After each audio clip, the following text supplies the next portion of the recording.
يقول أن زوجته طلي لكن تظهر المرفق والساق، هل صلاتها جائزة؟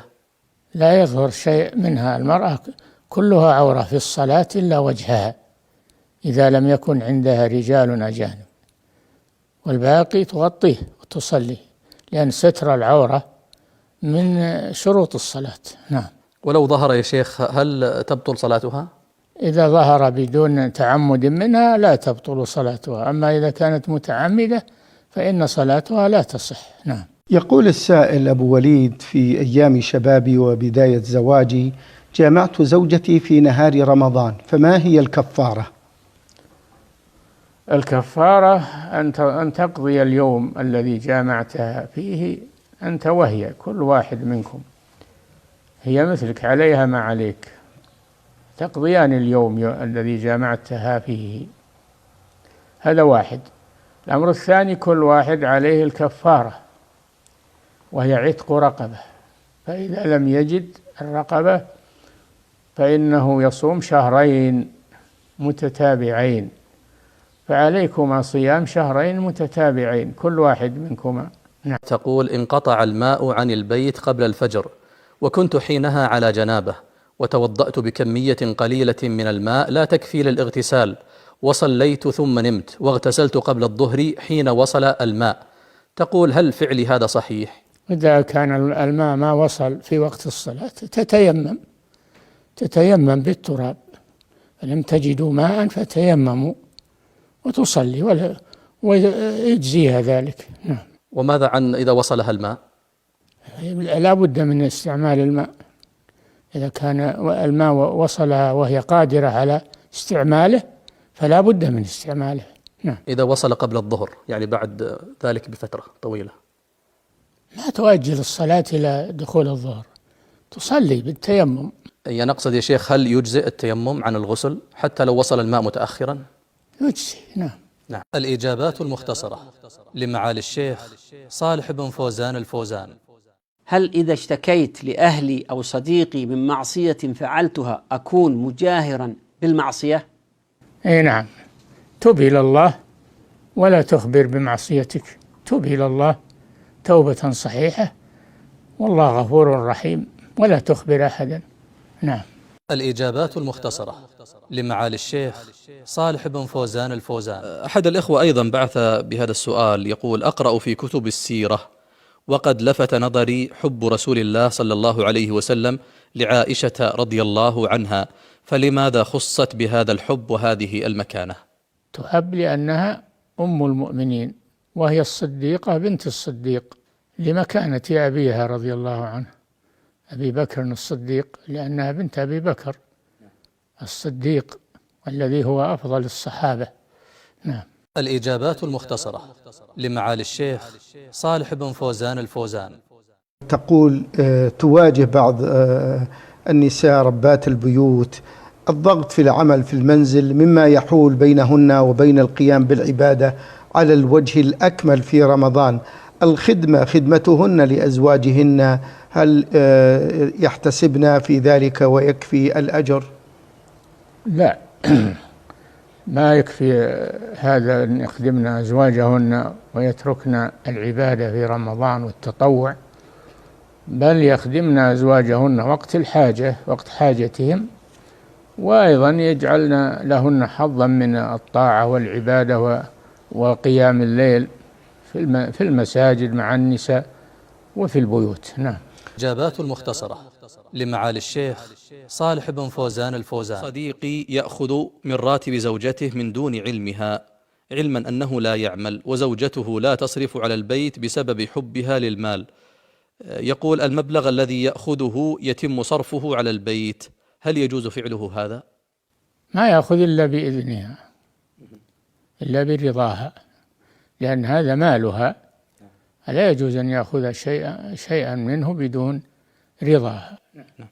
أما الزوجة تأخذ بقدر حاجتها إذا كان ممتنعا، إذا كان ممتنعا تأخذ بقدر حاجتها. خذي ما يكفيك وولدك بالمعروف كما في الحديث. نعم.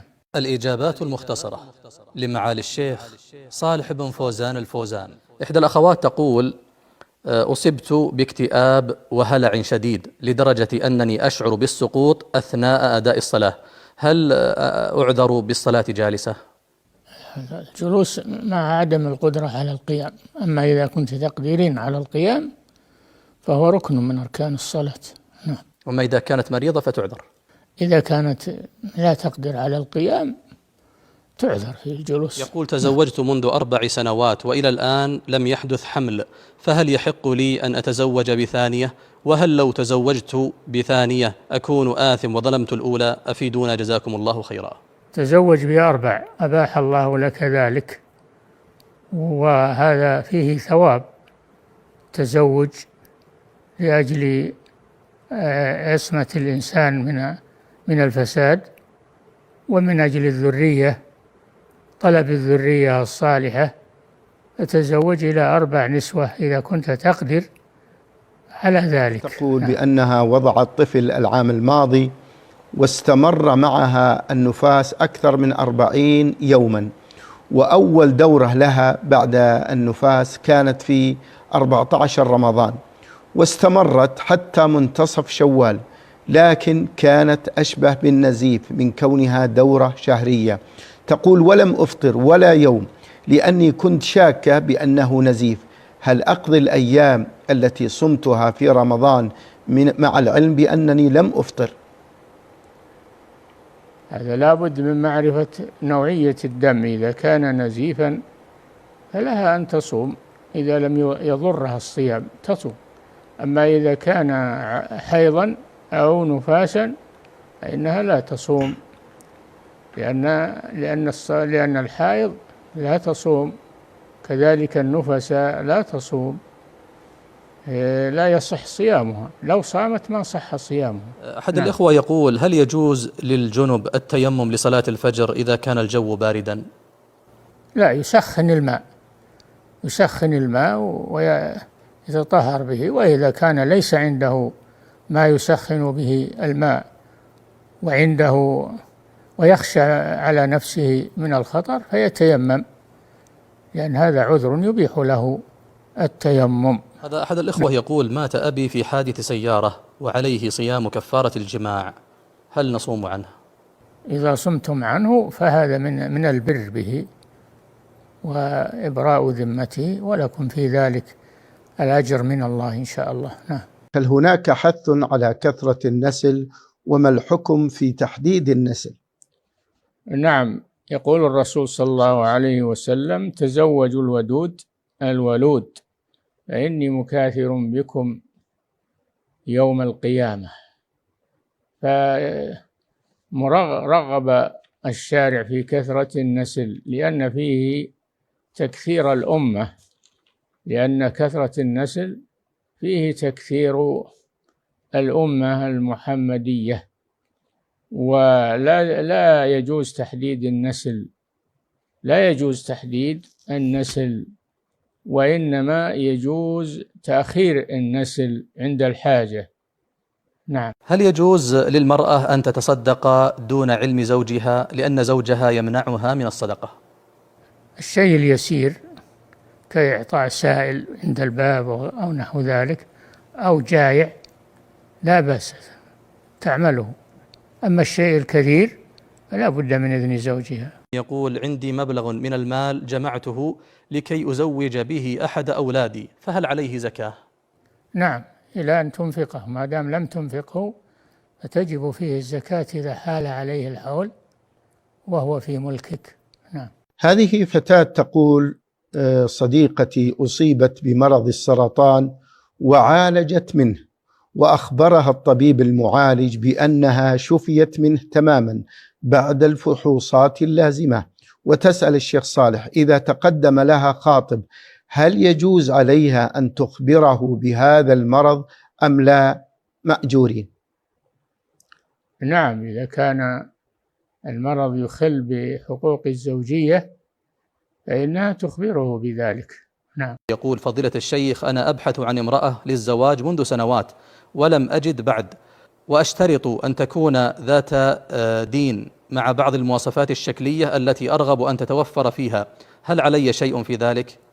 لا تتشدد في الأوصاف للزوجة، إذا كانت صالحة في دينها مستقيمة على طاعة الله فإن فيها الخير إن شاء الله. إحدى الأخوات تقول: ماذا يجب على الزوجة حين ترى من زوجها تقصيرا في الصلاة ويقول إنه قد صلى وهي متأكدة أنه لم يصلي، هل يحق لها الامتناع عنه؟ وما نصيحتكم يا شيخ للذي يتهاون في الصلاة وخاصة صلاة الفجر؟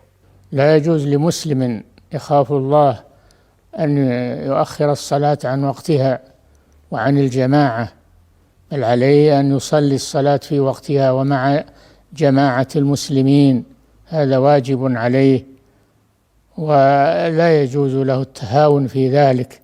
قال تعالى: إن الصلاة كانت على المؤمنين كتابا موقوتا، أي مفروضة في أوقات محددة من الشارع. يقول: أنا يمني أعمل بالسعودية وتزوجت بالثانية هنا في المملكة والأولى في اليمن، وأخرج كل عام وأجلس في اليمن 3 أشهر وأمكث هنا بقية العام. يقول: ما هو التوجيه من ناحية العدل؟ هل أنا قمت بالعدل بين زوجتي؟ نعم، لكن الغائبة ليس لها حق. بارك الله فيكم. أم محمد من اليمن تقول: هل يجوز النوم على جنابه؟ وجزاكم الله خيرا. نعم، لكن المستحب أن يتطهر قبل النوم، وإن نام وعليه الجنابة جاز ذلك، وقد فعله النبي صلى الله عليه وسلم.